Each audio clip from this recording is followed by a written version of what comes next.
We are. Anyway. I'm going like this.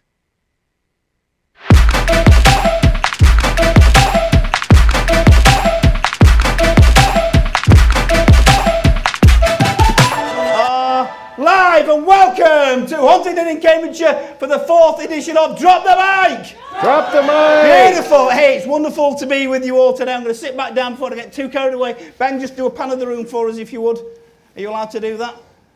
No, you're not allowed to do that. Pretend I'm doing it. You pretend you're doing it. Everybody's out there. We've got a great crowd here from a lot of guys from Places Management. It's lovely to see you all and everybody else who is here in Huntingdon.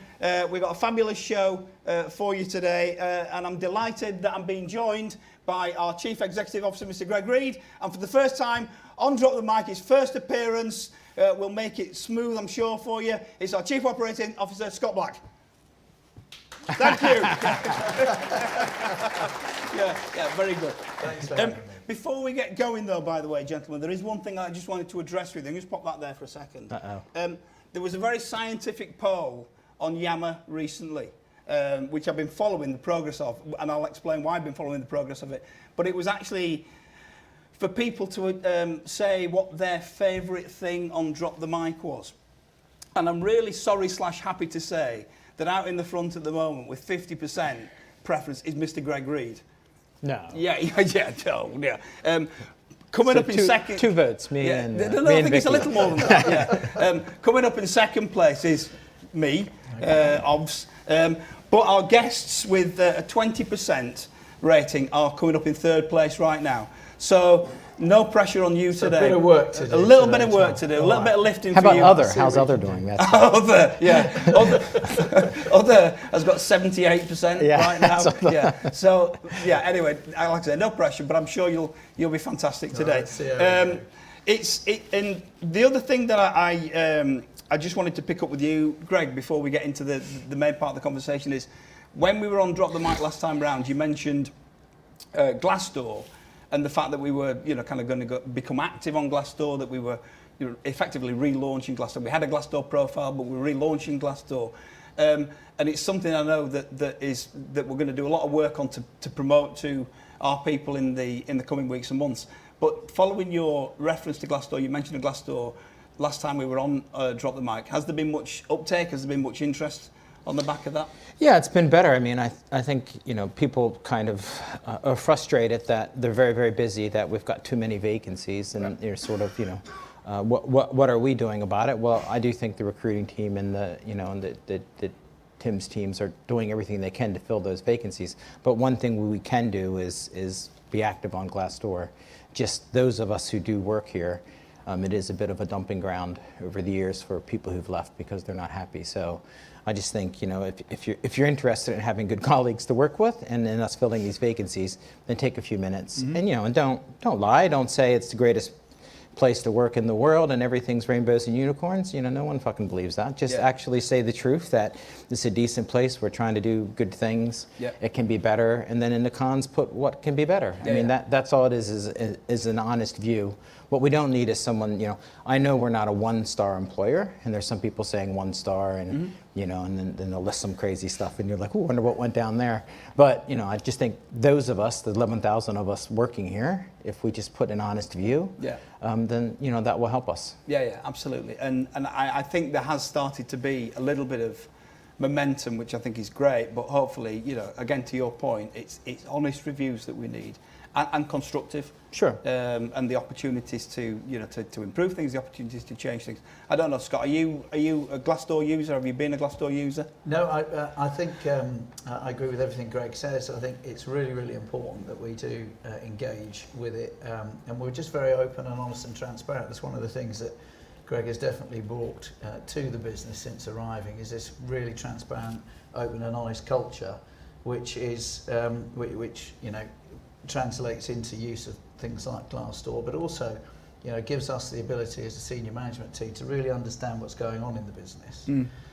Because we need to hear from frontline staff what the issues are, so we are able to learn from that and address those issues and make the right decisions and choices to make life easier for our staff, to make their jobs easier, better, more efficient, which of course will translate into better service for customers, which is what it's all about. And feedback, generally, whether it's feedback from customers or feedback from people who work for the business, is a brilliant thing, full stop. Absolutely. Because and just on that point, if there are questions today, and for folks watching on Yammer Live on Yammer, if there are questions that you've got, please do send them in. We'll do our best to get to them in the show. If we don't get to them in the show, then absolutely we'll respond post-show, as we always do. We're going to spend a bit of time with the guys in the room if we've got time, doing some live Q&A, but if not, we'll do that post-show as well. But always questions. We love questions. Yeah. More questions, the better. Absolutely. Yeah. So get ready with your questions.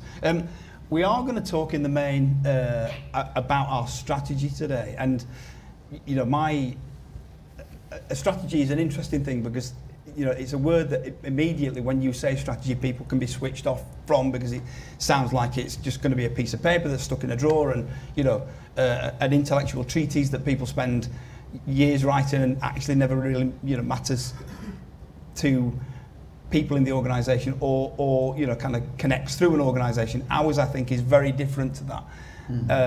The strategy that we've created is a very, very different thing, and something that actually all of us in the organisation will feel some ownership of, and feel, you know, kind of we can make a significant contribution to.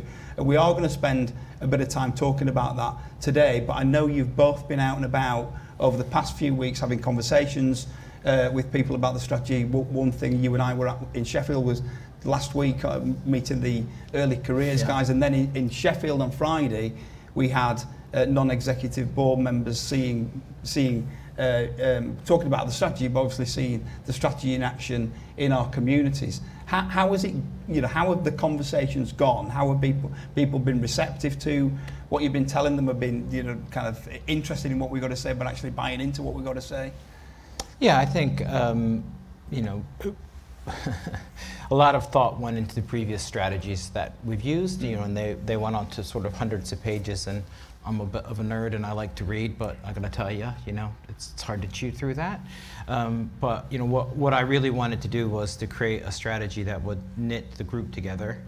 I think we've done that, or we've started, you know, thinking about community. And what I really want is for everyone, when they're out there, you know, busting it, working hard, doing that bit of extra, you know, and they wonder why, I want them to know why, because this is what we're trying to get to as a team, as a group, when we get to the end. It's very difficult across so many businesses to find something that can, you know, unify everyone. But I do think we are, especially as we enter into difficult times, uniquely placed as an organization to have, you know, a lot of varied strengths and a lot of strong businesses. Yeah. But that doesn't mean they all have to be marching along doing their own thing. I've had lots of, you know, great feedback from you know, people, probably some of them in this room, you know, who sort of say, you know, my life, you know, and the job I do isn't wearing a shiny hard hat and a brand new high-vis vest, getting a picture taken in front of a new thing. It's a little more real than that. And, you know, hopefully everyone realizes. I think it suits you, though, when you do have it.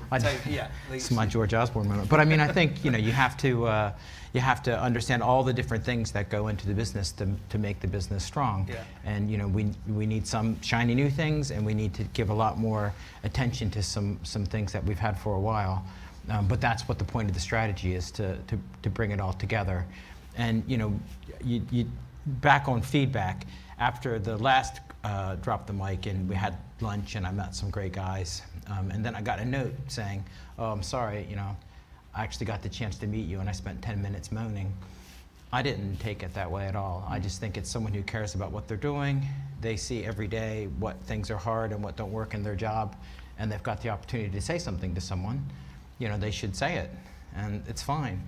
And I don't think, you know, I've said this many, many times, I don't want for us to look like we're good, I want us to be good. So, and the only way I can do that or make that happen from my job, or to get the right people in the right places, is to kind of know where the dirty bits are, where the difficult bits are, where the things that aren't working.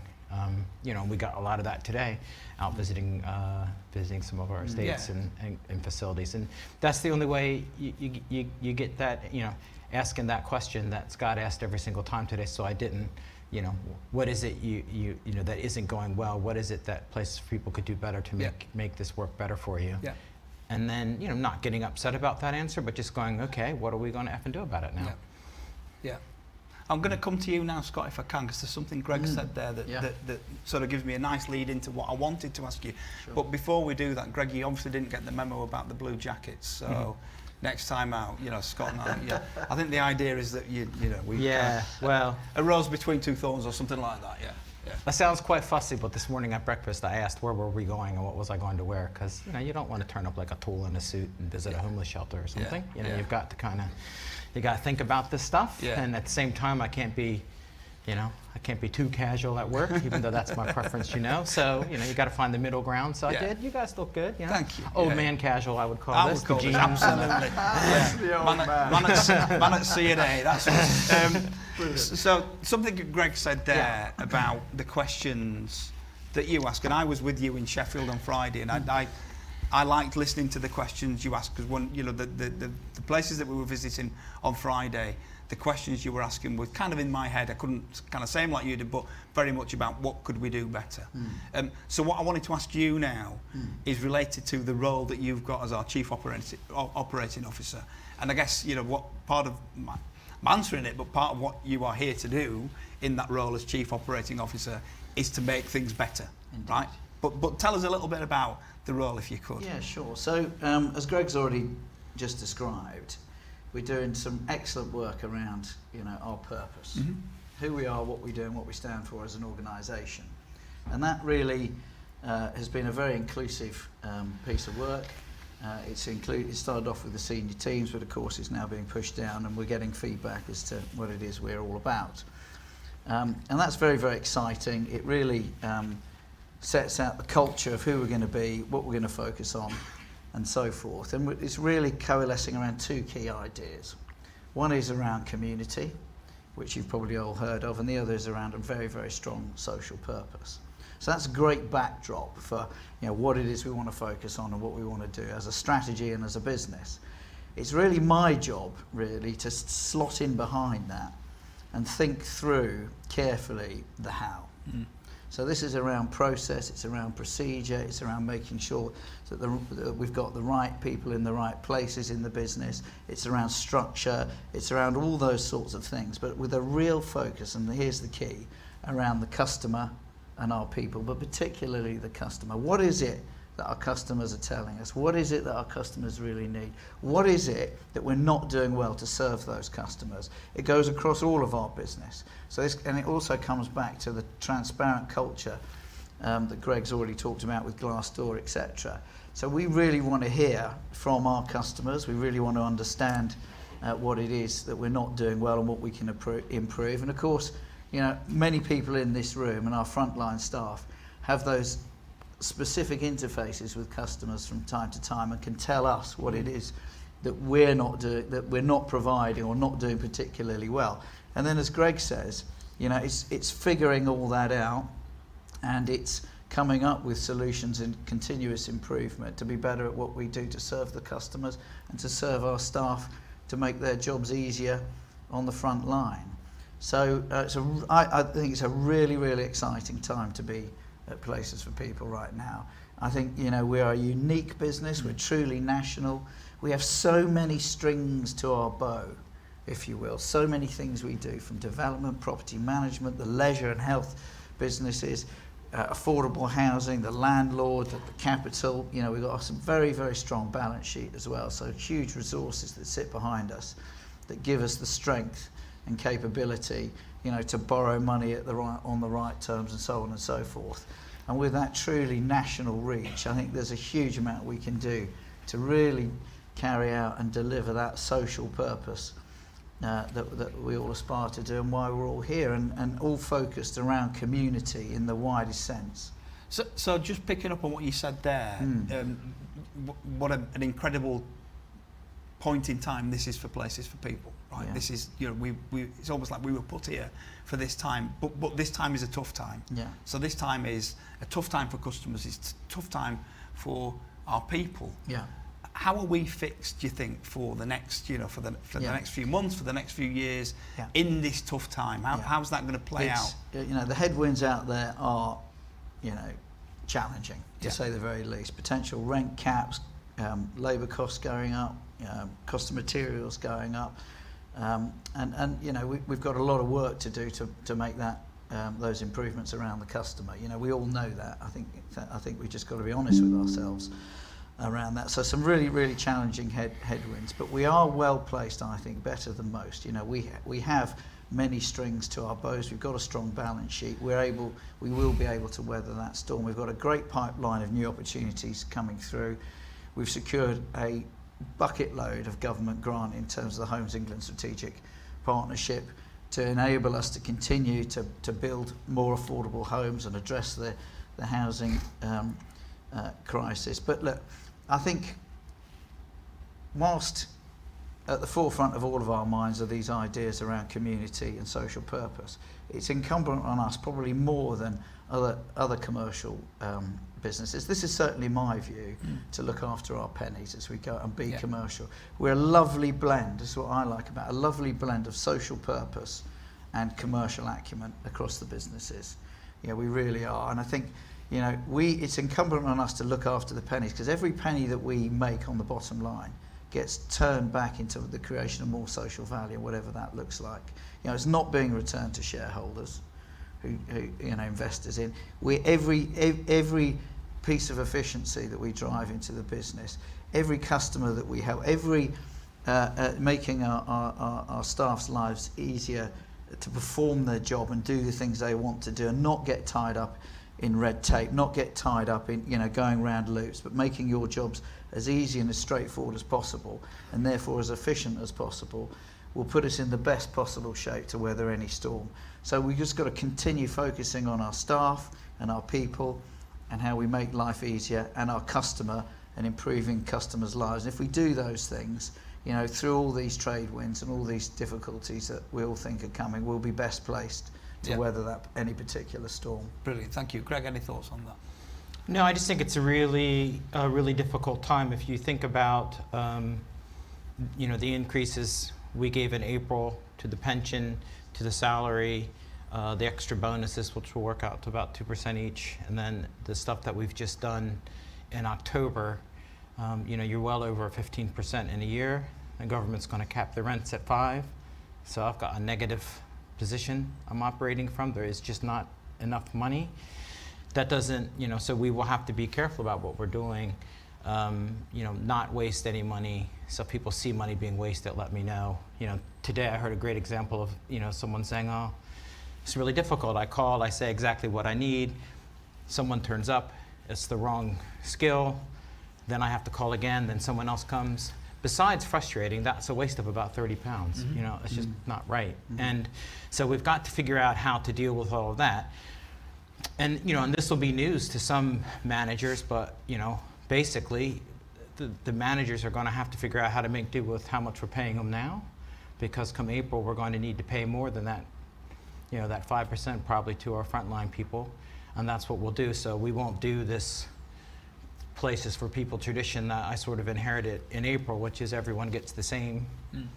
We're going to have to look at who really needs the increase to give them a bigger increase, and the people on the stage, sorry if it's news to you, won't get any, and that'll be kind of the way, that'll and that's kind of the way we roll. But that's what I mean about we've got to continue doing what we need to do, but we've also at the same time have to be smart about how we do it. And it's not going to be easy, but we are well positioned. And I would imagine we'll have the opportunity to grow through mergers. As the regulator is looking at people who the 5% is going to definitely push over, because they're not as strong as we are.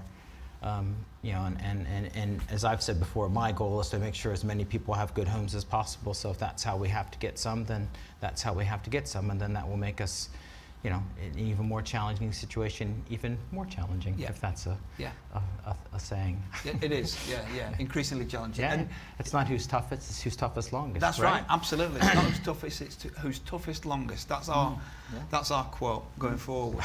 Do you think we talk about customers enough?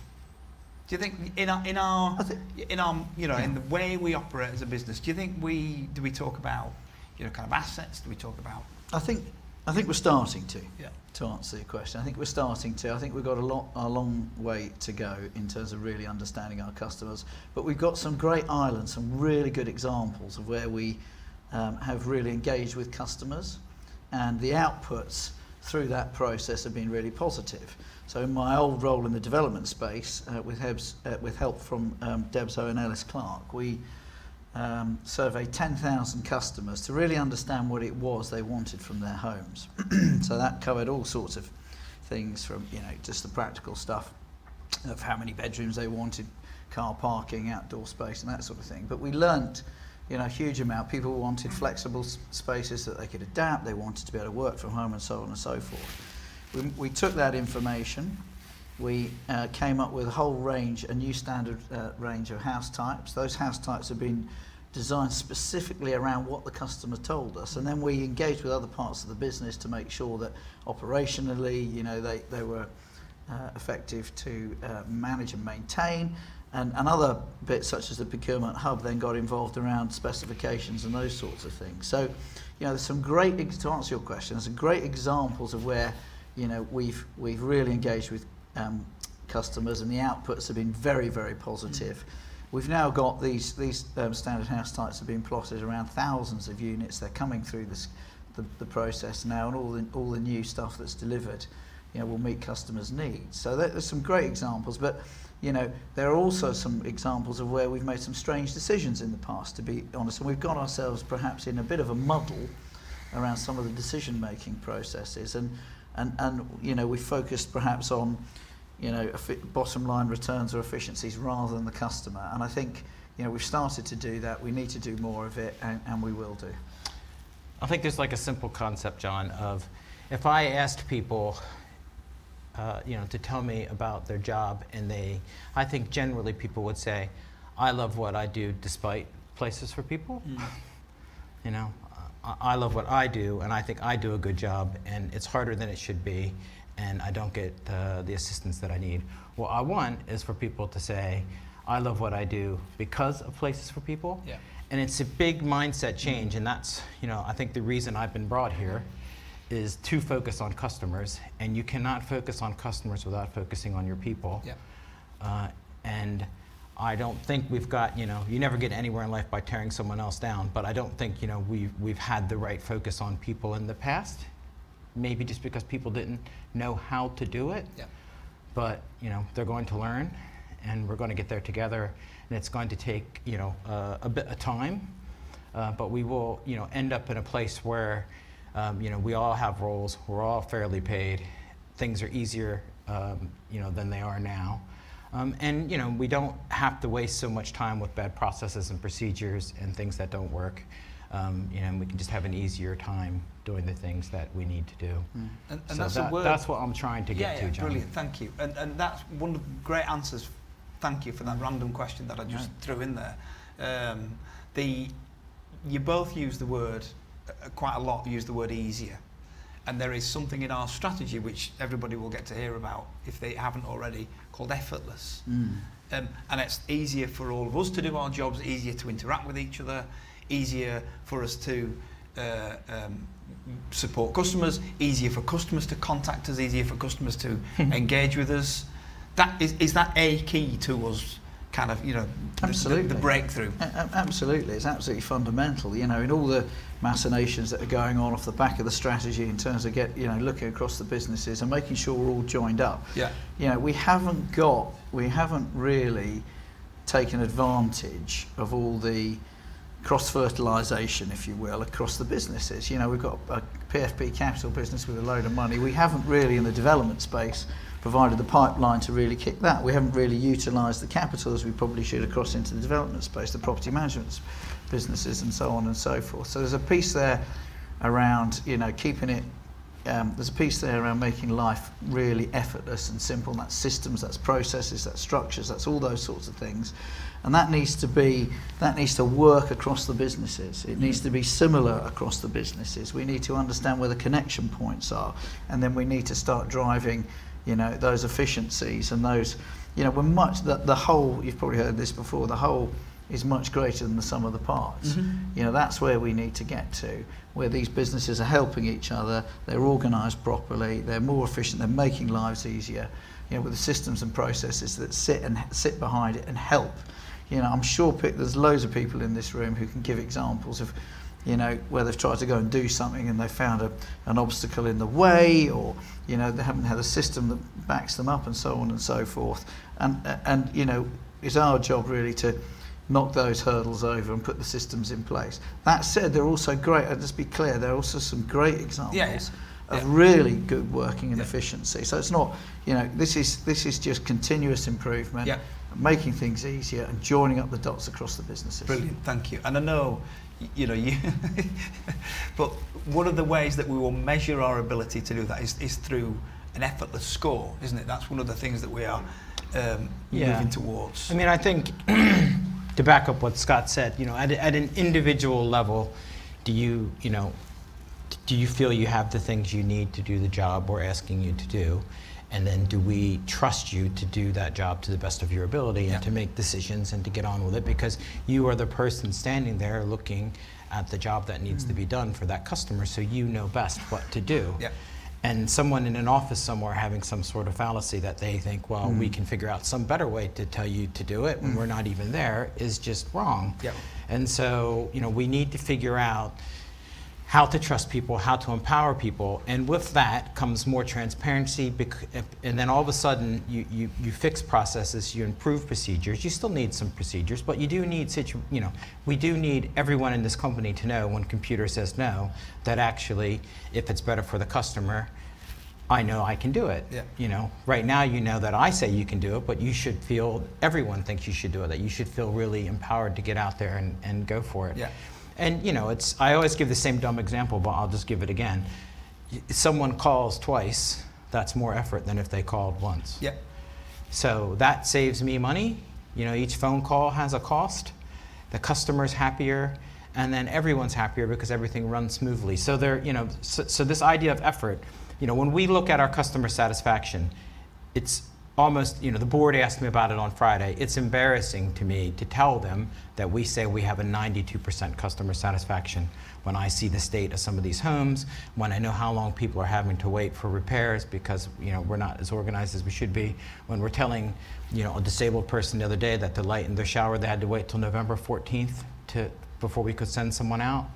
You know, I don't want that. That's wrong. You know, so that someone can't think about the prioritization of that's someone's, you know, 90-year-old grandmother who's going to fall because, you know, we've got 11,000 people and couldn't figure out to get out of our own way to get one person out there to help them. That's the kind of effort that I'm talking about. And, you know, it is not going to be easy because it is complex with this many people, but it can be done. And we will do it, and we'll do it over time. And what I'm hoping is that eventually people will start to feel, this feels a little bit better, not perfect, but just feels a bit better. And we can get some momentum, get the right systems in place, and get going on this thing. And I think we've got 100, 150 people in this room, rough count, who we need to unleash and get out of the way and let them do the job that they want to do. Yeah, fantastic. Great conversation. I suspect my timer clock has gone off, by the way, so I have no idea what time. It could be 2:30 for all I know. Woohoo! Yeah, bring one up. Thank you. This is Paul Hickson, by the way, everybody. Well done, Paul. He makes all this magic happen. Fantastic. Thank you. All right. And we are going to do some questions in the room afterwards as well, guys, so we'll come to you with the drop the mic in a second. The drop the mic. Thank you very much. It's hard work, this, isn't it? Tough crowd. Tough crowd. That's not the crew for this job. Right, let's fire through these. This one's from our friend Reagan Spence. How do you both plan to change the culture top to bottom? Culture change is a challenge that takes time. There's your answer. Go ahead. You can have a go. So we've talked about the culture page, the strategy on a page, and all the rest of it. And I think it is about, you know, all the themes we've been talking about: openness, transparency, honesty. You know, speaking up when you need to speak up, and feeling safe to do so. You know, it's also around for me, it's around this idea of trust. You know, letting people, giving people the autonomy to be able to go and do their jobs, not micromanaging. So there's a whole piece around that. I think I'm not really answering the question directly because I'm sure Greg's got more to say about the strategy. What I will say, because I think it's an important point, is, you know, in the how piece, this is going to take a little bit of time. We're not going to fix what needs to be fixed or drive the improvements we've talked about in a short space of time. You know, we need to listen, we need to understand. You know, we really need to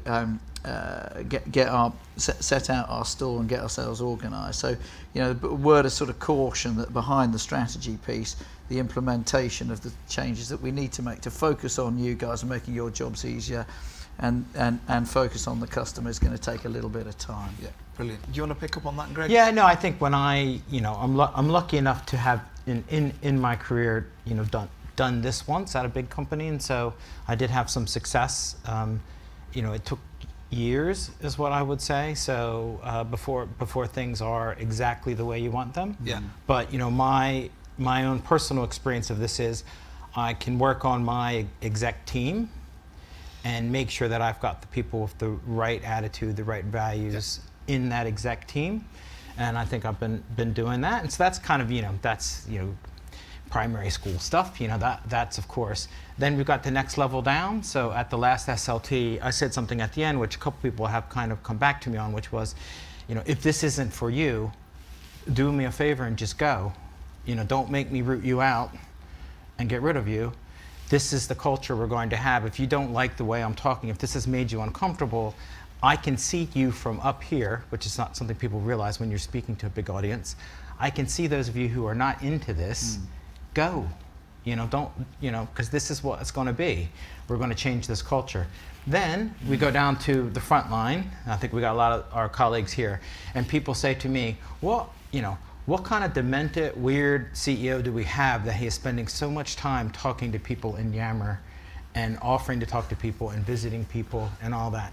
That's because I know I don't need to fix the culture of the people at the front line. That culture already exists, and that the things that don't work for them have been created by their management. Mm-hmm. Whether they want it, you know, intentionally have done it or not, that's kind of what's happened. So if I can talk to people, they can tell me things, I can gather information, I can get views of certain levels, layers of management, then we can start working on it. Yep. You know, and then we need to work on that layer of the people managing the front line, which is a huge amount of managers. Yep. Usually your least skilled managers, because they're relatively new. Mm-hmm. So, you know, you kind of got to go at it and really help them to understand that it's not about, you know, their personal skill set. It's about getting the most out of the team. Yep. You got to put your own ego aside. And then what I have found in the past, there'll be some, believe it or not, levels in between that, and there are in this company. And, you know, and that's the bit you kind of just squash out, because, you know, they find it exhausting when their bosses are one way, the people below them are one way, and it's not working out for them. It gets very, very uncomfortable. You know, and then eventually you have a better setup. Yeah. That, you know, and just not to freak everyone out, but we cannot have, you know, 9 layers from me to the front line. That's just not going to happen. Mm-hmm. So we're going to have less layers. And we need the front line, and we need me. So everyone in between, you do the math, and figure that out. So I can't do the math. It's a number. Yeah. It is, yeah. But you know, you get the idea. You know, you need less layers. Yeah. I don't like layers. People always say to me, "Oh, Mr. Timpson is upside down triangle, and the people are at the top and all that." I just squash that thing. Yeah. No, there's no reason anyone in the company can't talk to me about anything, anytime. And that's the way it should be. There shouldn't be all these layers to snake on through. You know, and if people take advantage of that kind of setup, and if I've got the sort of stamina to do it with 11,000 people, then, you know, let's get on with it. Let's go. Yeah, that's a lot of Yammer conversations. But It's a lot of Yammer. It's emails. It's, you know, I get texts from people and I say, "Ooh, who is this?" You know, and you know, you have conversations. I've had lots and lots of video calls with frontline people. You know, you know, you just have to talk to people to find out what's going on, and you know, we should be proud of all the good things we do. Absolutely. But I know those good things will happen whether I get involved or not. Yeah. Where I need to get involved are the things that aren't so good, and try to make sure they go away so we can do more good things. Fantastic. Basically. Thank you. I think we're struggling for time to get the last 2 done, are we? Do one more. Okay, we have a choice. We have you pick. We have Martin or we have Shane. Which one? Martin. With global economic difficulties. Sorry, Shane. Shane's question, though. We'll just read this. Don't tell us. We don't want to know. This is one we can pick up. What are we doing to get repairs scheduled within a 60-day period? So that's Shane's question. Okay. Martin's question, which we can pick up offline with Shane. Thank you, though, Shane. With global economic difficulties and UK market turbulence, how has this affected operations at Places for People, specifically looking at capital projects and the ability to raise capital funds? Okay, really good question, and it deserves a very long answer. But in short, we have we've got a very we answered this in a bit of detail earlier. We've got a very, very strong balance sheet that gives us a bit more capacity and capability in terms of raising funds than perhaps some other people in the sector, so that's very, very positive. In terms of operational, has it affected the pipeline? It really hasn't so far. We're watching this space very, very carefully. I think we're in a sort of unique position, being truly national, but also with what we do with the multi-tenure approach, we are able to pivot between open market, shared ownership, all the various tenures, so that depending on the fluctuating market conditions, we can respond accordingly to protect our position. So it's a really, really strong position to be in, and we're working, quite hard in the background around that sort of counter-cyclical proposition. Yep. So we are in good shape. To answer the question, we have not taken the foot off the gas in terms of our growth agenda at the moment, but we are watching the future very, very carefully, particularly around interest rates and the rent cap. Those are going to be the two big factors that influence, how we behave and the decisions we make. Yep. So we're on it, we're thinking about it, we're focused, but at the moment, it's business as usual. And as I said earlier, the best way we can get in shape to weather any storm is to continue to be as effective as we can on the ground, making lives easier for staff, which in turn will translate into customer satisfaction and experience. It's not who's toughest, it's who's toughest longest. Yeah. And I think, people are like, oh, that all sounds nice, Greg, but, we do have to make really sound business decisions because my priority are our people and our customers. Yep. And, if the business isn't sound, then, I can't support either of those people. Yep. So we have to make really smart decisions in order to make sure that, we're not doing things that don't matter, we're not wasting things that, aren't required for that purpose I talked about with the strategy, that we exit those things. Mm-hmm. And then, I'm really proud to say that we'll make some announcements in the next month or so that we've bought some nice things. So there will be some things that make sense that come along. At the end of the day, something I haven't talked about here a lot, but we have a lot of assets. We've borrowed money against those assets in order to improve them and in order to buy additional assets. And that money comes from banks, about $3 billion of it. And that's kind of, if you ask me what my main focus is during this time, is making sure that those banks are happy that, we're servicing that debt properly, that we can borrow more money if we need it, that we have enough cash to weather any storm, that we can step in when someone else ups up and help out those customers and bring those homes into our fold. That's kind of my point. Nice things like, targets given to us by the regulator, obviously that can cause me some trouble, and we can get into a room and argue about things, but that's not as important to me as the actual people who've given me the $3 billion to do the good things that we need to do. And so that's kind of what the focus is on, making sure the businesses run well, making sure that debt is serviced properly, and then that we're not doing things we shouldn't do. So we will exit some things. Yeah. And we do more of the things that make sense. Yeah, fantastic. I was going to come to you for last thoughts, but I think you've summed the situations up nicely there. And I suspect we are. Unless you do have some last thoughts. I'll just reiterate, I think it's a really, really exciting time for us all at the moment. Some challenges out there that we all understand, but we are all here to make our lives easier, better for our staff, for our customers, and carry out our core purpose, our social purpose. Yeah, fantastic. Really exciting. You know me, John, you've heard this for 20 years. You look after your people, they'll look after the customers, and the rest takes care of itself. Absolutely. I still believe that deeply. And, and that's as we kind of go into this weird time we're entering in now with a, interesting government, I would say, and everything else that's that's going on in the world. You know, It's doing a lot of heavy lifting there, I will interested, isn't it? continue. You know, I can't worry about that circus sideshow, but I will continue to focus on our people. Yeah. And I know they'll look after our customers, and then we can figure out the rest. Fantastic, thank you. Brilliant, really good conversation. I have a couple of things that I do need to mention before we go. We talked at the outset about the strategy, and that led us, you know, into the stuff that we talked about. But our next Drop the Mic, we're going to be live in Sheffield on what date, Hickey? 16th of November from the Graves Leisure Centre, the wonderful Graves Leisure Centre, and that is going to be an extended, super extended edition of Drop the Mic, and we are going to do a live celebration launch of our strategy with about 300 people in the room. It's going to be live streamed across the business. We're going to have watching parties. We're going to give everybody the opportunity, hopefully, to get a sense of what's going on that day. So big celebration coming up on that day, on the 16th of November. So we'll see you there for that. That's going to be fantastic. And one last shameless plug that I need to do. We talked a bit about feedback. The Great Place to Work survey is coming up. It launches on the 9th of November. It's a wonderful opportunity for you to express your views to a series of questions, all confidential. And I can promise you that I'll tell you this, there is a section in the end where you have the opportunity to offer free-form comments. Greg reads every single one of those. So if there's something that you want to get in front of Greg, that's the way to do it. I would say, and I looked at sort of our completion percentages before, and sort of 50% of people doing it and getting a 95% score is worse for me than 95% of the people filling it out and getting a 50% score. Yeah. Because I want the information from as many people as possible. I don't get incentivized by a good or a bad score, but you know, just generally in life, I want to make things better. Can't do that if I don't get the feedback, if I can't see where the pockets of dissatisfaction are, where people are like, wow, we love it, and then the people are here going, this sucks, you know? And then I can see that, and I can kind of work across that management team to, so it's really, really important to me, and that's why I read them all. Yeah. I said this last time, and I will say this, it is brutal if you're the CEO when you read them, because there's a lot of cons in there.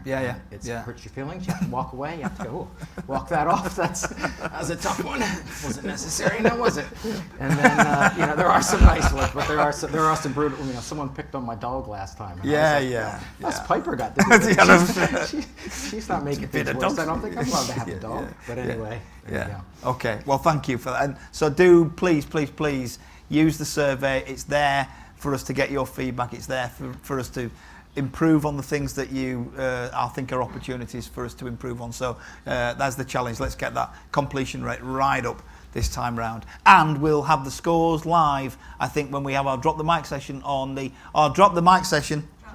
Thank you very much. On the 16th of November, is that right? Yes. Pardon? December. Right, that's right. We'll have them on December. Yes. December, something. Gentlemen, it's been an absolute pleasure. And we've run horrendously over, but I hope you think it was worth it for the conversation that we've had. I think we've had a fantastic conversation. Let's hear it for Scott and for Greg. Thanks, guys. Thank you. This is where I stand up. Nice one jacket. last thing to do. One last Nice thing jacket. to Pardon? Nice jacket. Thanks, man, and you. Yeah, right back at you. It's like in the mirror. One last thing to do before we go. It's a little tradition we've got. Thank you all for being with us today. For one last time, drop the mic. Drop the mic. Woohoo! Oh no! And we're out.